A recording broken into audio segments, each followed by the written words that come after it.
Estão me ouvindo agora? Sim. Hoje deu uma encrencada aí. É que eu vou aceitar aqui.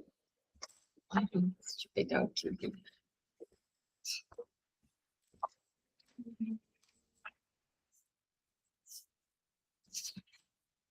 Estamos na página 491. Isso mesmo? Vamos começar da, da parte um, mas eu vou ler esse outro parágrafo para fazer sentido com o que a gente já estava lendo na semana passada. Se alguém souber a página do PDF para mim, por favor.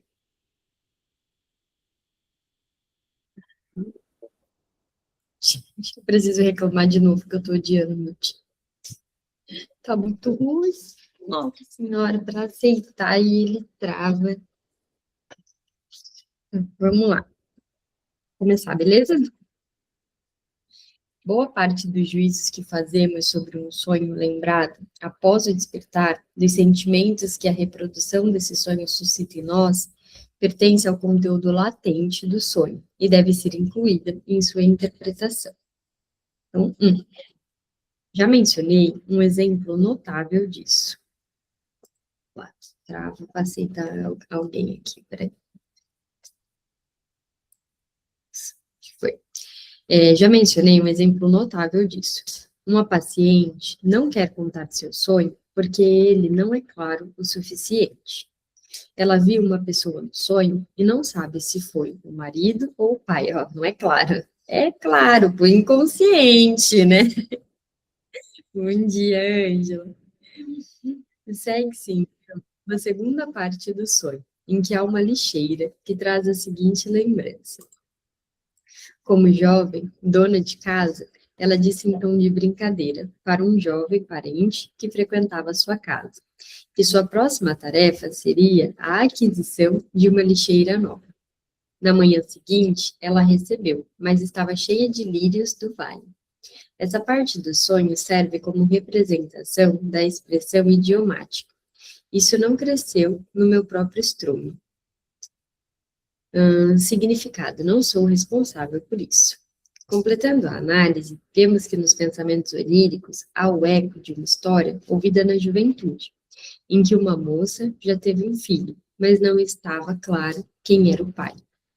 A representação do sonho transborda aqui para o pensamento de vigília, faz com que um dos elementos dos pensamentos oníricos seja representado por um juízo, feito na vigília, sobre o sonho como um todo.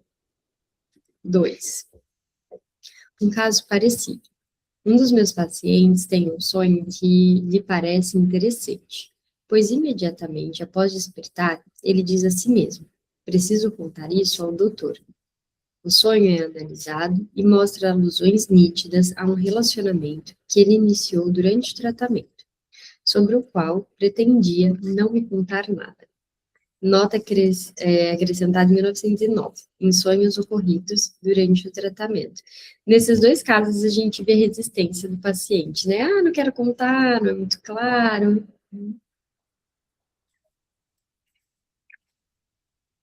3. Um terceiro exemplo, tirado da minha própria experiência. Boa, Oscar. A nota continua.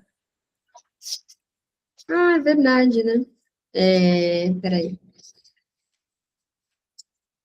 Em sonhos ocorridos durante o tratamento psicanalítico, a exortação à intenção. Preciso contar isso ao doutor? Corresponde geralmente a uma grande resistência a confessar o sonho. É bem que não li, mas falei, né? E não é raro que em seguida o sonho seja esquecido. Mas é sobre isso, fala sobre isso. Não vou entrar nos detalhes, né? Mesmo, enfim. Mas a semana passada uma paciente desmarcou a sessão, falou que estava passando mal, aí logo depois ela me mandou uma mensagem falando: eu desmarquei a sessão, mas eu sonhei com meu pai. Aí perguntei na sessão dessa semana, e aí? Aí ela falou, não lembro do sonho. É aquela típica falta assim, faltei para não contar, né? Não quero contar sobre isso, quem nunca? Sabe que agora, nossa, acho que também ia falar, não falei, aí agora fica vindo a coisa na minha cabeça, assim, quando eu estava lendo essa questão do sonho, cadê da dúvida do pai, tudo, eu fiquei lembrando de um livro que eu li esse ano, da Aline Bey, Uma Delicada Coleção de Ausências. Gente, só para eu dizer assim, tem essa dúvida sobre o pai, né, enfim, sobre paternidade e afim, se alguém se interessa por esse tipo aí de leitura, esse tipo de leitura que faz a gente sofrer e terminar, tipo, chocada, a ponto de você ler sobre uma coisa, né, de sonho e tal, e agora vim na minha cabeça, me veio muito forte enfim, a lembrança do livro. Vale a pena, a Aline Bey é maravilhosa, né, gente? Eu indico para sempre, assim. Tipo, qualquer livro dela, leiam, é muito bom. Vou ao hospital com P, através de uma região em que há casas e jardins. Tenho a impressão de já ter visto essa região várias vezes em meus sonhos. Não a conheço muito bem. Ele me mostra um caminho que, passando por uma esquina, leva a um restaurante, ao interior, não a um pátio. Lá, pergunto pela senhora Doni e sou informado que ela mora num pequeno quarto dos fundos, com 3 crianças. Vou até lá e encontro, antes de chegar, alguém indistinto com minhas 2 filhas pequenas. Então, levo as duas comigo, após ter ficado com elas por um tempo. Uma espécie de recriminação à minha esposa por tê-las deixado ali. Ao acordar, sinto uma grande satisfação, que justifico pelo fato de que agora, pela análise, saberei o que isso significa. Eu já sonhei com isso. Aí que tem uma nota. É um tema que provocou uma discussão extensa na paramnésia dos sonhos. Mas a análise nada me ensina a respeito. Apenas me revela que a satisfação pertence ao conteúdo latente do sonho, e não a um juízo sobre o sonho. É a satisfação de ter tido filhos em meu casamento. P é uma pessoa que me acompanhou durante parte da minha vida e que depois me ultrapassou bastante em termos sociais e materiais, mas permaneceu sem filhos no casamento. Os 2 eventos que ocasionaram o sonho podem substituir a prova mediante uma análise completa. Na véspera, li no jornal o obituário de uma senhora, Dona A, que transforma em Dona, que morreu no puerpério. Minha mulher me contou que a falecida havia recebido os cuidados da mesma parteira que a assistira no nascimento de nossos filhos mais novos. O nome Dona chamou minha atenção, porque pouco antes eu o havia encontrado pela primeira vez no romance inglês. O outro ensejo para o sonho vem de quando ocorreu. Foi na noite anterior ao aniversário do meu filho mais velho, que parece ter talento literário. 4. Sinto a mesma satisfação ao despertar do sonho absurdo em que meu pai, após a sua morte, exerce um papel político entre os magiares, e ela se explica pelo prosseguimento da sensação que acompanhava a última parte do sonho. Lembro-me de que no leito de morte ele se parecia muito com Garibaldi, e me alegro de que esse augúrio tenha sido cumprido. Havia uma continuação que esqueci. A análise me permite preencher essa lacuna do sonho. Era a menção ao meu segundo filho, ao qual dei o nome de uma grande figura histórica que me atraiu bastante na juventude, principalmente após minha visita à Inglaterra. Enquanto esperávamos, eu pretendia dar-lhe esse nome caso fosse um menino, e depois, com enorme satisfação, saudei o recém-nascido com esse nome. Nota-se facilmente como a megalomania reprimida do pai se transfere para os filhos em seu pensamento. É até mesmo provável que este seja um dos caminhos pelos quais se dá essa supressão, que se torna necessária na vida. O pequeno ganhou o direito de ser acolhido na trama do sonho quando lhe ocorreu o mesmo acidente, perdoável na criança e no moribundo, o de sujar a roupa de cama. Vejam-se, a propósito, a referência a Stuycher e o desejo daquele sonho, aparecer grande e limpo aos olhos de seus filhos. Aqui, 2 coisas, ele está falando da satisfação do pai de exercer um papel político.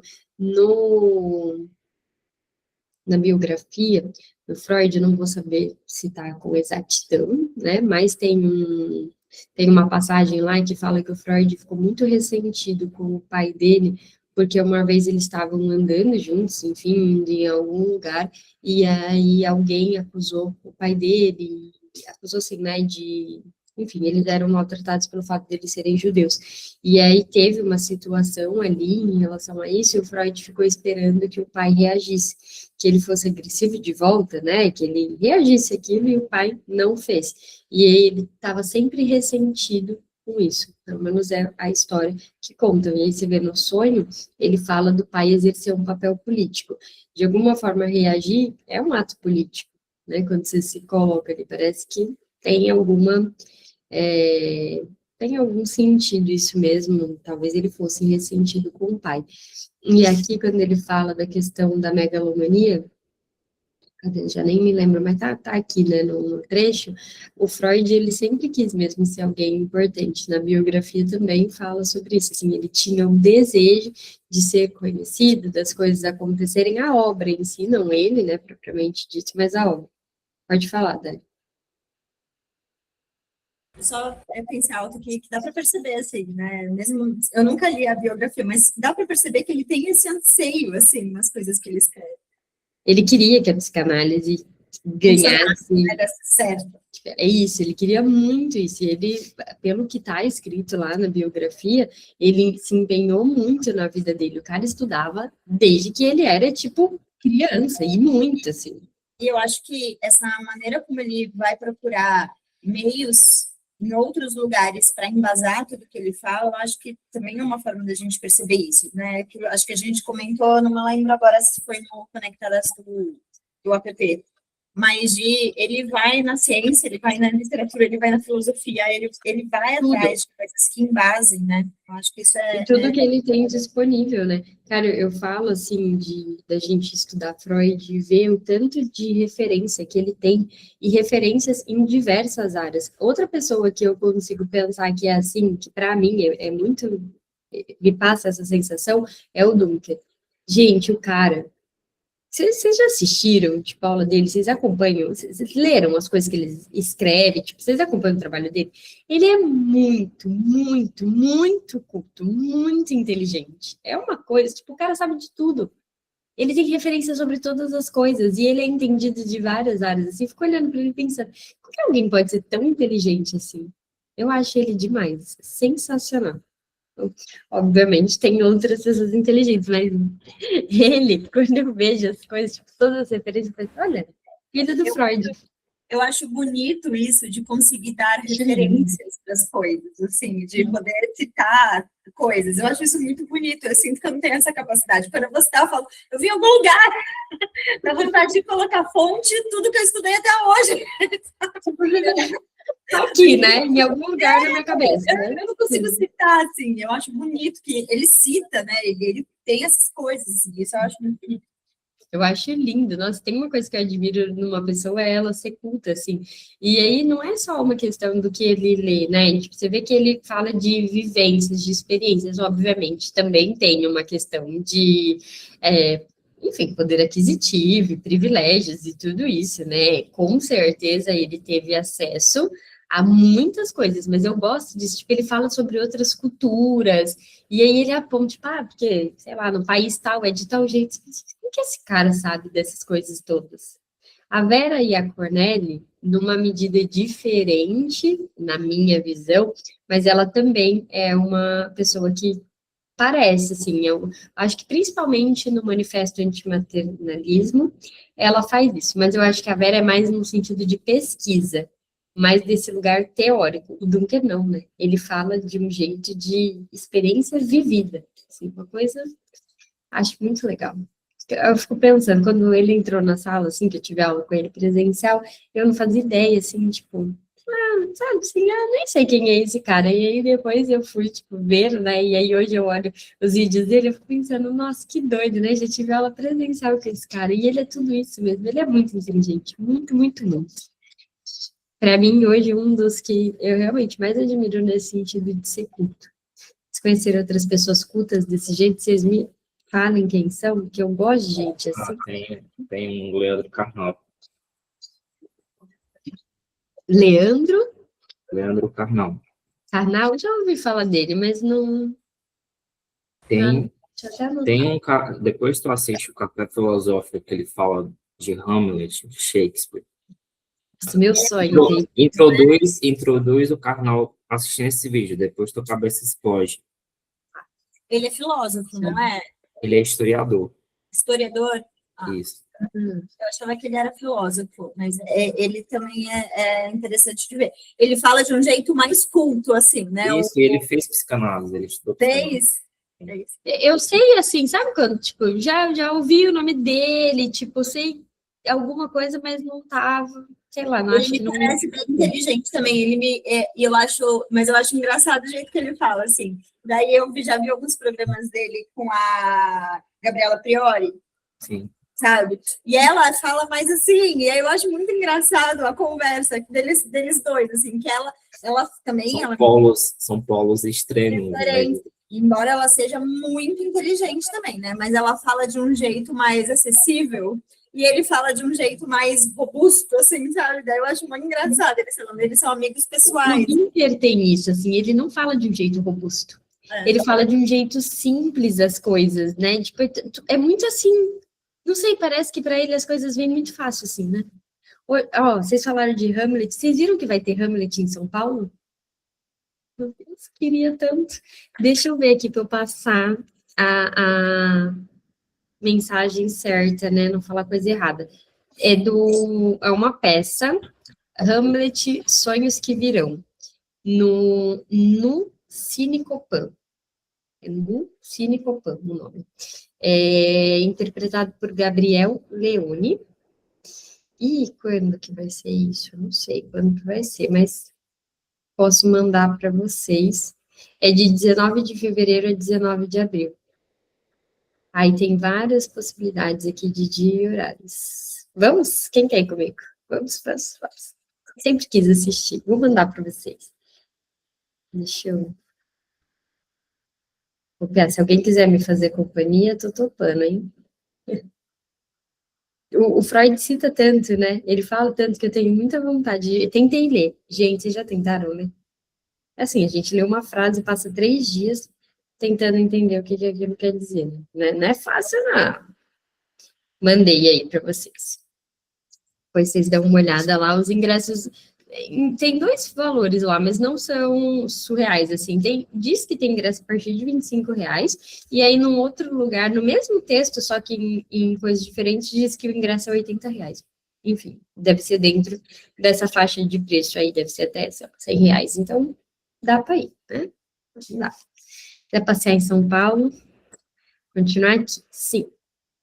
Agora, devo encontrar os juízos manifestados no sonho e que nele permanecem, não continuam ou passam para o estado de vigília. E minha tarefa é facilitada por poder me servir de sonhos que já foram comunicados com outra intenção. O sonho com Goethe, em que ele atacou o Sr. M, parece conter um bom número de juízos. Busco esclarecer um pouco a cronologia, que me parece improvável. Isso não seria uma reação crítica ao absurdo de que Goethe teria atacado literalmente um jovem conhecido meu? Parece-me plausível que ele tivesse 18 anos de idade. Isso semelha ao resultado de um cálculo, mesmo que idiota. E não estou seguro do ano em que escrevemos. Seria um exemplo de insegurança ou dúvida no sonho. Esses juízos são, aparentemente, emitidos pela primeira vez no sonho, mas sei, pela análise deste, que sua formulação pode ser compreendida de outra forma, de maneira que se tornam indispensáveis para a interpretação do sonho, e, ao mesmo tempo, todo absurdo é evitado. Com a frase, busca esclarecer um pouco a cronologia, eu me ponho no lugar de meu amigo, que realmente busca explicar dados cronológicos da vida. Com isso, a frase perde o significado de um juízo que se volta contra o absurdo das afirmações anteriores. As palavras, que me parece improvável, estão ligadas às outras, posteriores, parece-me plausível. Foi mais ou menos com essas palavras que respondi à senhora que me contou a história clínica de seu irmão. Parece-me improvável que a exclamação natureza, natureza tivesse algo a ver com Goethe. É muito mais plausível que ela tivesse o significado sexual que a senhora já conhece. Aqui foi mesmo pronunciado um juízo, não no sonho, mas na realidade, numa ocasião que é lembrada e utilizada nos pensamentos oníricos. O conteúdo do sonho se apropria desse juízo como de qualquer outro fragmento dos pensamentos oníricos. O número 18, que no sonho é ligado insensatamente ao juízo, guarda ainda um traço do contexto do qual o julgamento real foi tirado. Por fim, não estou seguro do ano que escrevemos, não pretende, senão, estabelecer minha identificação com um doente paralítico, em cujo exame havia realmente aparecido esse ponto. Elucidando os aparentes juízos feitos no sonho, podemos nos lembrar da regra dada inicialmente para realizar o trabalho de interpretação, segundo o qual devemos desconsiderar a coerência produzida no sonho entre os elementos, como aparência irrelevante, e rastrear cada elemento até sua origem. Eu acho que isso a gente faz pouco hoje em dia, se não estiver bastante atenta, assim, íntima mesmo, da psicanálise, que é de rastrear cada elemento até a sua origem, de ficar perguntando, e o que mais, e o que mais, e o que mais, e o que mais, né? E aí você vai ali, catucando até o fim daquilo para chegar em algum lugar. O sonho é um conglomerado que, para os fins da investigação, deve ser novamente reduzido a fragmentos. Por outro lado, devemos observar que nos sonhos se manifesta uma força psíquica que produz essa aparente coerência, ou seja, que submete o material adquirido por meio do trabalho do sonho a uma elaboração secundária. Vemos aqui manifestações daquela força que mais adiante abordaremos, como quarto fator envolvido na formação dos sonhos. Então, 6. Eis outros exemplos de trabalho de julgamento nos sonhos já comunicados. No sonho absurdo da carta do Conselho Municipal, eu pergunto, logo depois você se casou? Calculo que, tendo eu nascido em 1856, isso deve ter acontecido logo depois. Isso se apresenta na forma de uma conclusão lógica. Meu pai se casou logo depois do ataque, em 1851. Eu sou o mais velho, nascido em 1856. Isso está correto. Sabemos que essa conclusão é distorcida pela realização do desejo, que o pensamento dominante do sonho é 4 ou 5 anos, isso não é nada, isso não conta. Mas cada parte dessa conclusão lógica deve ter sido determinada diferentemente pelos pensamentos oníricos, segundo o conteúdo e a forma. Era o paciente, cuja paciência meu colega deplorou, que pretendia se casar logo após o encerramento da terapia. A maneira como eu lido com meu pai no sonho lembra um interrogatório, ou exame, e, portanto, um professor universitário que costumava tomar todos os dados pessoais de quem se matriculava em seu curso. Nascido quando? 1856. Pátria. Informávamos, então, o primeiro nome do pai com a terminação latina. Nós, estudantes, supunhamos que o conselheiro tirava do primeiro nome do pai conclusões que nem sempre o primeiro nome do aluno matriculado lhe permitiria tirar. Assim, tirar conclusões no sonho seria apenas a repetição do ato de tirar conclusões, que aparece como parte do material dos pensamentos oníricos. Descobrimos aqui algo novo. Quando há uma conclusão no conteúdo do sonho, ele seguramente provém dos pensamentos oníricos. mas nestes ela pode estar presente como fragmento do material lembrado, ou pode, enquanto vínculo lógico, conectar a uma série de pensamentos oníricos entre si. Em todo caso, a conclusão do sonho representa uma conclusão nos pensamentos oníricos. Aqui tem uma nota. Esses resultados corrigem, em alguns pontos, o que disse acima sobre a representação das relações lógicas. Estas descrevem a conduta geral do trabalho do sonho, mas não levam em conta suas operações mais finas e cuidadosas. Podemos retomar agora a análise desse sonho. O interrogatório do professor traz a lembrança da lista dos estudantes da universidade, na minha época ainda em latim, e também da minha trajetória acadêmica. Os 5 anos previstos para o estudo da medicina não me bastaram. Olha, antes eram 5 anos, hoje são 6.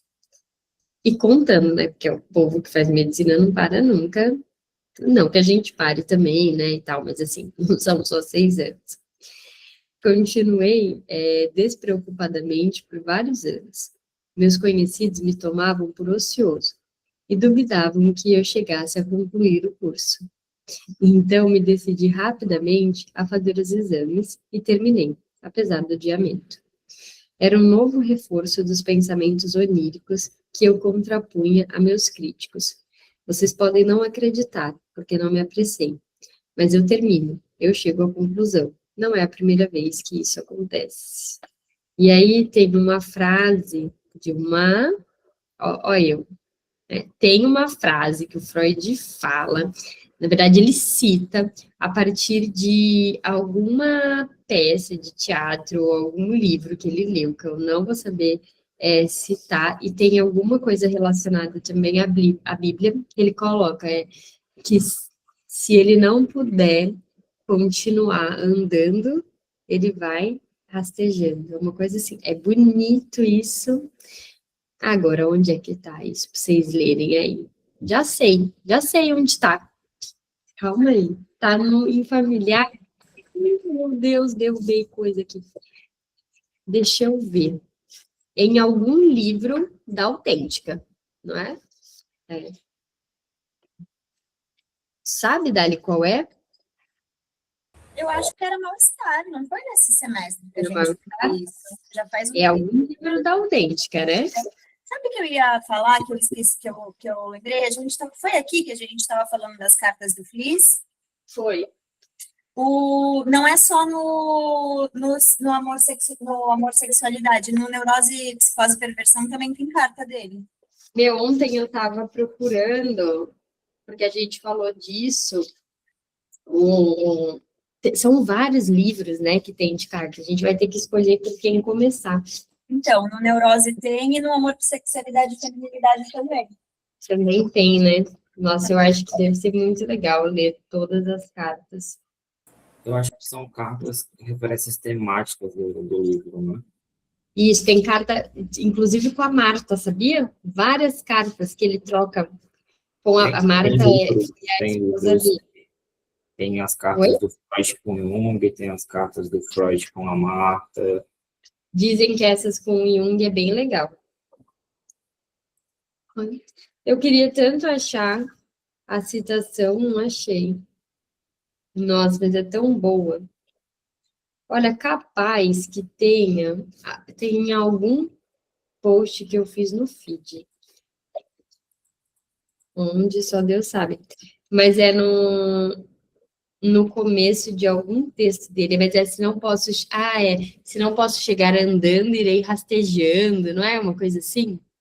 Não é, Dália? Ó, tem algum texto, gente, eu vou ver se eu caço aí, se eu acho. Eu tenho uns fichamentos. Mas se jogar no chat GPT, será que ele não encontra primeiro que nós? Pode ser, né? Rapaz, ali é que às vezes o chat ele dá umas furadas, né? Tá bem no início, assim, de um texto dele, eu acho. Na minha cabeça vem isso, de lembrança. Mas se não posso alcançar andando ou rastejando, fala isso aí.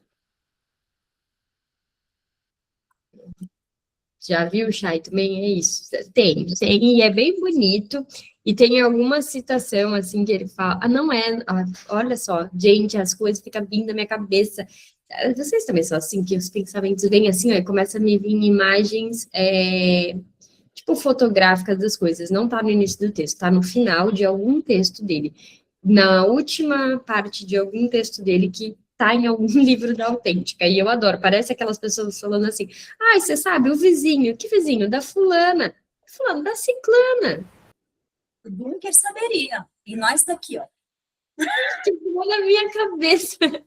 Porque eu odeio a minha memória fotográfica. Ela A palavra é trepidando, não é? Não é rastejando, não é? Rastejando. Isso eu lembro, porque vem assim, ó, pronto na minha cabeça. Parece que eu tô vendo a folha exatamente onde está escrito, eu sei localizar. Se eu pegar os livros, como eu sei aonde está, eu vou folheando, em algum momento eu acho. Mas eu não consigo lembrar em que texto que é. Gente, memória fotográfica é um inferno, porque vem a imagem pronta na cabeça, mas tem que me concentrar para achar em qual que é o texto, porque eu lembro disso. E eu sei que eu tenho em algum fichamento, porque eu anotei. Mas, enfim, vou ficar devendo, não sou inteligente igual o Dunker. Tem essa memória toda, entendeu? Tem um pouquinho, mas não é tudo. Se eu achar em algum momento, eu mando para vocês. Posso caçar aqui. Estamos nessa parte. Esse sonho contém, em sua parte inicial, algumas frases. Aqui. É isso. Achou? Se não pudermos Me dá até um cantinho no coração. alcançar voando, precisamos alcançar mancando. A escritura diz, mancar não é pecado. É essa? Meu Deus, eu acho isso tão lindo. Acho que é esse. Tira aí foto lá, tá no Além do Princípio do Prazer, né? Isso. Sabia que estava em algum livro, e tá no final mesmo da página? Final. Ou tava... Tá? Sabia, me vem assim, ó, um flash. Só não lembrava de que livro que era. Deixa eu só pegar o controle aqui. A gente faz isso há tanto tempo, né? Que é umas intimidades, levanta assim, que derruba os bagulhos aqui, ó, tudo. Meu Deus! Tô morrendo de calor agora. Fiquei pensando muito onde que tava. Então, voltando aqui, ó, vocês podem não acreditar porque não me apressei, mas eu termino, eu chego à conclusão. Não é a primeira vez que isso acontece. Por que que eu lembrei dessa frase? Porque o Freud, ele fala isso, até inclusive em cartas com o Fliss. Ai, não vou ficar quebrando minha cabeça para dar.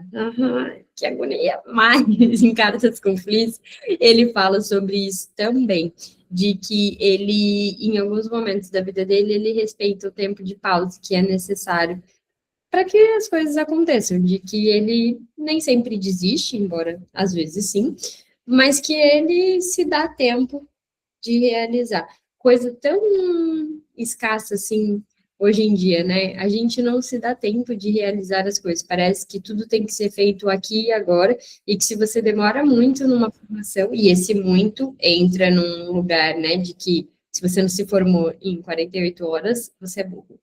A gente tem uma ideia de imediatismo hoje que ele fala totalmente ao contrário disso, né? De dar para ir devagar. Quem vai devagar também pode ir longe. É que a gente esquece disso. Pode falar, Chay. A gente não. A gente parece que quer só tudo para ontem, que as coisas funcionem naquele tempo que outras pessoas não acompanham e dessas pessoas são atrasadas. Mas, o contrário, elas estão no tempo delas. É isso, mas a gente não tem mais isso, né? É fazer, né? Porque eu acho que a gente pode não tem mais essa ideia de tempo próprio. Sim. E a internet deixa a gente com uma noção diferente de tempo, né? Você vê a gente aqui, ó, todo agoniado, querendo saber a frase agora. Tipo assim. Podia esperar, né? Mas a cabeça não permite. Não consegue mais. E a gente vê isso também nos pacientes, né? Semana passada eu fiz um primeiro atendimento com um paciente. E aí, no final da sessão, ele aquele famoso, você já tem um feedback para me dar? Você já tem alguma coisa para me dizer? Não tem, não tem nada. Fala, olha, já para você ir começando a se acostumar com a psicanálise. Não. Não, Não tenho resposta nem feedbacks. De fato, já entrando no clima. é isso, e a gente fica com essa dificuldade maior mesmo, né? A gente fica tem a questão do comparativo, mas também tem essa questão do ter a resposta. E aí, falando isso, eu lembrei do Exposed daqui da família, né? O meu filho, eu não tenho o costume de fazer certas coisas assim com ele, mas às vezes na escola a professora faz. Eles querem saber alguma coisa, eles querem lembrar como é alguma coisa, e aí joga no Google. E aí ele chega, às vezes, me pergunta alguma coisa, eu falo, eu não sei. Aí ele fala, pergunta pro Google. Eu falo, eu não vou perguntar pro Google, meu filho, deixa o Google aí. Fica aí tentando lembrar o que é que você quer fazer, fica aí, vamos pensar um pouco, né? Porque senão fica com essas coisas da resposta muito pronta, assim, a gente vai parando de usar a cabeça. Não dá tempo de pensar, porque o Google, a IA ou qualquer outra coisa responde em poucos segundos. Sabe que, falando disso, né, de tempo, eu atendo uma paciente em que ela vive em 2 cenários diferentes de locais, né, de localidade, assim, diferente, horas em um, horas em outro. E aí, um dos lugares que ela vive é São Paulo, capital. E ela fala dessa questão, o tempo é diferente em São Paulo, o tempo corre de uma forma diferente. E aí ela traz esse ponto de que tudo em São Paulo, todas as pessoas em São Paulo, e claro, tem um generalismo aí, né, estão correndo. Você não consegue fazer uma coisa em São Paulo com calma. Todas as pessoas ao seu redor, está todo mundo correndo, está todo mundo com pressa, está todo mundo assim, sabe? Isso é agoniante, viu? Porque eu sou acelerada, eu sou apressada, assim, né? E sempre fui, assim, eu sou a primeira a acabar, sabe, todo mundo almoçando, eu sou a primeira a acabar de comer, eu sou acelerada. E em São Paulo, quando eu morei lá, as pessoas pisavam no meu pé andando. Você tá andando ali né, em algum lugar, e aí você tira o seu sapato, assim, sabe? Quando pisa assim atrás do pé, e aí o meu sapato saía, e eu ficava assim, e pra ter uma noção de como, tipo, é realmente mais acelerado. Aí deixa a direita livre, né? A esquerda livre, deixa a esquerda livre, né? Não pode parar na escada rolante. O Freud, ele faz uma crítica no mal-estar, sei a fonte, no mal-estar, que ele faz uma crítica bem dura, assim, aos Estados Unidos, e ele não gosta dos Estados Unidos, e ele deixa isso bem claro, né, nos textos dele, enfim, ele associa bastante coisa negativa, e uma das coisas negativas que ele associa aos Estados Unidos, só ele, viu? Não pode falar nada, se alguém ainda tem a pretensão de ir até lá, por favor, né, que é aquele lugar maravilhoso, sabe? Lindo, com aquele presidente fofo, né? Lara é fofo, tão da paz, querido, o querido, né? Ele é um anjo. Enfim, esse presidente fofo, querido desse país, lindo, né, maravilhoso, o Freud aponta que a questão de tempo, e ele fala da lógica do tempo é dinheiro, é algo que impacta muito a gente. E uma das coisas que eu acho muito interessante de atender pessoas que moram em países diferentes é ver o quanto que a cultura do local, ela influencia na forma de viver. Cara, a gente vive um tempo muito baseado na cultura dos Estados Unidos. A gente vive aqui esse ritmo, e aí pessoas que me trazem notícias de outros países, eles falam de uma vivência muito diferente, e principalmente da relação diferente com o trabalho. Claro que eu estou dizendo de pessoas que estão no país, em países da Europa, e ali que tem também um privilégio, né, que são países super bem desenvolvidos, enfim, tem lá uma série de questões desse lugar de privilégio mesmo, mas a relação com o trabalho é muito diferente com o que a gente tem. Essa história de tempo é dinheiro não funciona em todos os países. Cara, dá 5 horas da tarde, eles param de trabalhar e bom, tipo, é isso. Ah, mas e o trabalho para amanhã? Ninguém nem fala disso em casa, tipo, o trabalho para amanhã é o trabalho de amanhã, que não vai ficar hoje e tal, vai todo mundo buscar os filhos na escola, sem essa loucura, assim, imagina, tem país que a licença maternidade de 2 anos, tipo, Cara, você imagina que sonho, né? Você ficar tranquila, 2 anos com uma criança. Aqui, o pai tinha 5 dias, estão brigando para ter 20.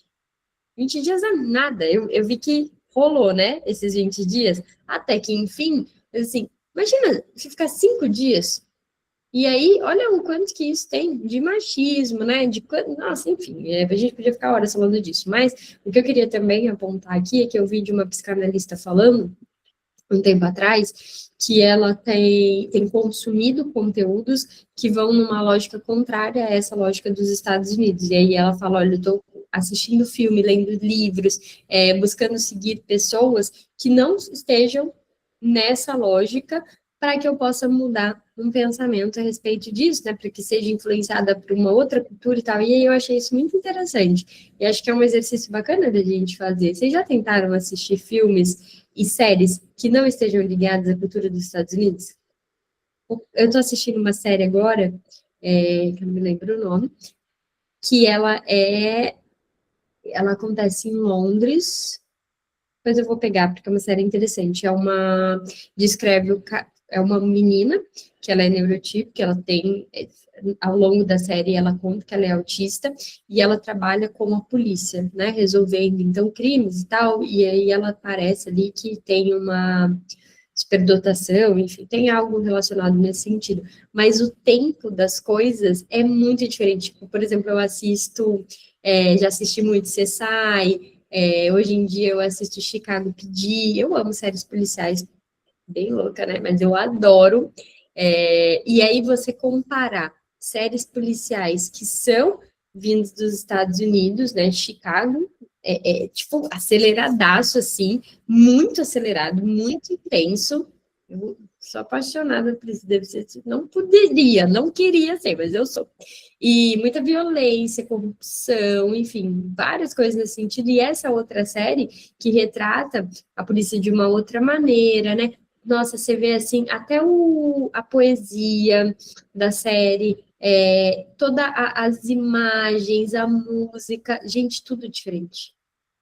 Tudo diferente. Você assiste uma, você fica pilhada, e a outra você assiste, por mais que sejam casos ali pesados em si, tem uma paz. Eu vou ver o nome da série direitinho, e aí eu passo para vocês. Tá me vindo na cabeça, tá chegando o nome. Daqui a pouco eu lembro, é o nome da menina.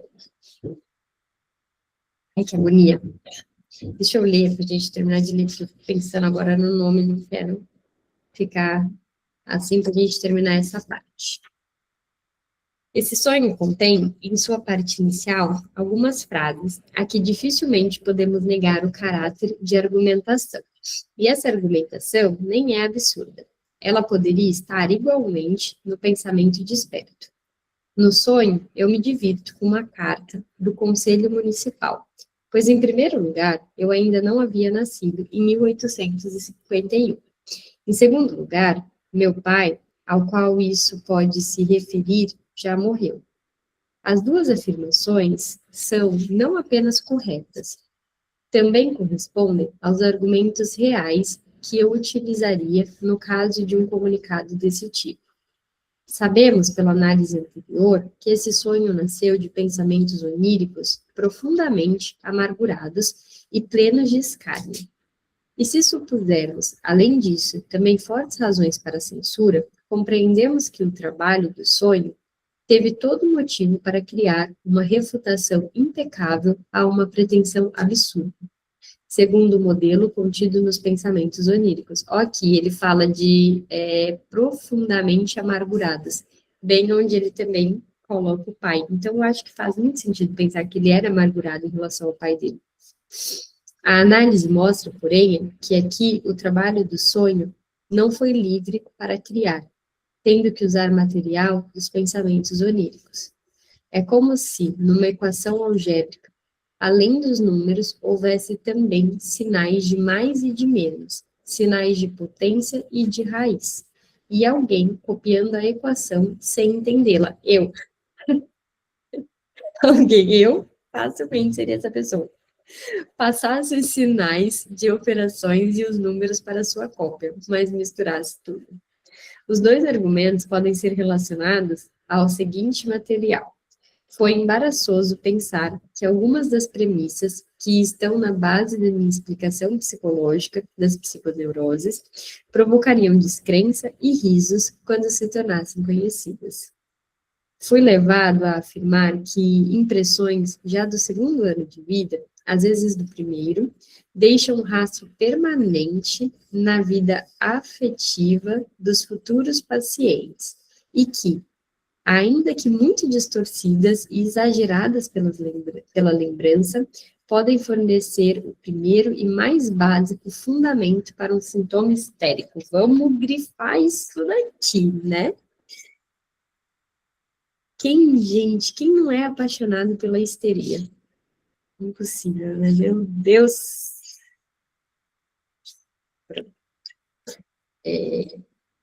Os pacientes aos quais expliquei isso no momento apropriado costumavam parodiar o esclarecimento recém-adquirido, declarando-se dispostos a procurar lembranças de um tempo em que ainda não viviam. Ou não lembravam, não viviam. Uma colhida semelhante podia ter minha descoberta do papel insuspeitado que o pai tem nos primeiros impulsos sexuais de pacientes femininas. Mas eu tinha a convicção bem fundamentada de que as duas coisas são verdadeiras. Vejo a confirmação disso em alguns casos em que a morte do pai ocorreu quando a criança era bem nova, e eventos posteriores, inexplicáveis de outro modo, provaram que ela havia inconscientemente conservado lembranças da pessoa que havia perdido tão cedo. Eu sabia que minhas duas afirmações se apoiavam em conclusões cuja validade seria contestada.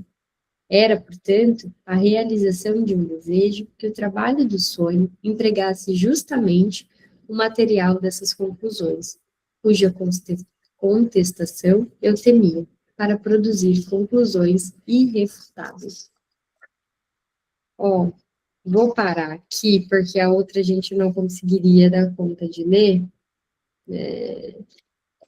Então, a gente vai ficar na página 498. Beleza? Eu estava lendo com vocês e fica vindo na minha cabeça, assim, o nome da série começa com F. Gente, que agonia que eu tenho disso. Dessa loucura de ter que lembrar das coisas que fica vindo na minha cabeça. Não entendi. Qual stream? Sei lá por quê. Porque lá em casa a gente usa aquele aparelho que fala bem baixinho, entendeu? Entendeu, né? Bruna, fica gravado.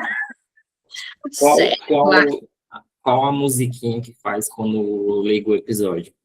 Menino, não sei. Vamos fazer de conta que eu esqueci tudo e eu vou caçar aqui para vocês agora qual que é. Mas falando disso, eu gosto muito da pegada de Sherlock, que é de Londres também. Sim, assisti.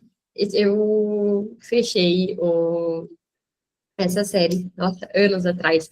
E aí você vê a diferença dos diálogos. Nossa, são diálogos longos, muitas vezes assim, profundos sobre as coisas. E embora Sherlock seja um pouco acelerado, né, ele em si, acho que trazia essa coisa assim de ele ser ansioso e tal, toda a movimentação da série é muito diferente. Vocês já assistiram Chicago PD?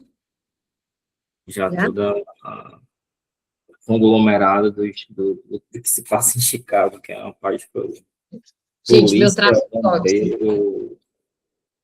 Meu traço tóxico, eu sou apaixonada pelo Voight. Tem que ter, né? Eu sou apaixonada por ele. Mas eu acho que é porque, vamos olhar mais a fundo, tem toda uma relação ali para que ele seja quem ele é e tal. Mas, assim, bastante controverso, algumas coisas e tal, tem esse ritmo extremamente acelerado da série, mostra muito um lado agressivo, né? Faz com que a gente, às vezes, concorde com coisas que não podem acontecer dessa maneira, mas a série te leva nesse ponto, enfim, tem toda uma pegada, assim, de muito sangue, muita violência, muito rápido, música alta, tem esse lugar. E aí, essa outra série que eu falei para vocês é uma série nova. Ela já vem num ritmo muito diferente, e a maneira como a gente se sente diante disso impacta. Sabe que agora também, não falando de série, vocês assistiram o Divertidamente 2? Sim. Vocês gostaram? Né? Eu detestei. Nossa, achei o filme muito, assim, Eu não detestei, mas muito, não é bem melhor, assim, na minha opinião. cara, Eu gosto detestei, mais. assim. É muito rápido, não finaliza as coisas, assim, num ritmo. Eu sei que era para falar da ansiedade e tal, mas, assim, me deixou ansiosa. Eu fico pensando, como uma criança, sério, muita cor, muita coisa assim, como que uma criança se concentra naquilo, assim? A criança já fica, né, tremelicada ali na cadeira assistindo aquilo. Tipo, não é uma coisa que você assiste, por exemplo. Não dá, é muita informação, muito rápido e tal. E eu fico pensando nas crianças mesmo. Como é que elas ficam diante dessa quantidade de estímulos, de coisas extremamente aceleradas? É um Cara, ponto. Eu não gostei, mas eu acho que foi muito intencional. Eu leio muito como uma perspectiva do caos que foi o filme ser muito Nossa, achei rápido demais. no momento em que ela estava, de adolescência, de pré-adolescência, daquele turbilhão de coisas, porque realmente é uma Retrataram loucura. demais, né? Achei que Diferente retrataram de um bem demais, filme, assim. é bem mais, diferente de um filme tipo Soul, que eu acho muito gostoso de assistir, tipo Soul. É que E nem é a muito, Ana. Pode muito falar, Dani. curioso. Para quem tem filho, para quem convive, assim, uma criança consegue ver nitidamente o impacto que tem, como eles ficam se sentindo quando assistem coisas muito agitadas, assim, né? O meu filho, uma vez, ele viu um amiguinho vendo e pediu para ver. Como eu nunca tinha visto, eu deixei ele ver Ben 10. Gente, foi uma semana que ele começou a ter crises de raiva, assim mesmo, de Eu jogar nunca tudo. assisti Ben 10. Perceber que ele estava muito, assim, excitado no sentido, né, de, Até passa, né? assim, porque é muito alto, é muito agressivo, e na época ele tinha 4 anos, né, então, assim, aí ficou proibido na minha casa, tempos, assim, daí de vez em quando, deixa tipo um episódio, a gente passa, porque tem muito efeito neles, essas coisas de algo que é muito agitado, assim, eles não conseguem. Imagina uma geração que Que cresceu assistindo Dragon Ball. aquela coisa, tem filmes que dá pra gente colocar para uma criança assistir várias vezes, né? Esse da Divertidamente, eles assistiram uma vez no cinema e não vão assistir mais. Porque, de fato, assim, eu achei que é muito, pode ser nesse lugar de adolescente, eu acho que eles retrataram bem, falando sério, assim, eles retrataram bem. Só que tão bem a ponto da gente se sentir ansioso diante daquilo. Esses dias também eu vi uma mãe, influencer ali, falando, e ela não estava trazendo como uma crítica, ela estava falando como uma coisa assim, natural na casa dela, de que os filhos não conseguem assistir séries, e são filhas que têm idade próxima ali, uma é um ano mais nova do que a minha, então tem 7, e a outra um pouquinho menor, acho que tem 5, falando que elas não conseguem assistir filme e nem série, porque ficam naquilo de, tipo, esse vídeo não acaba nunca, né, e tal.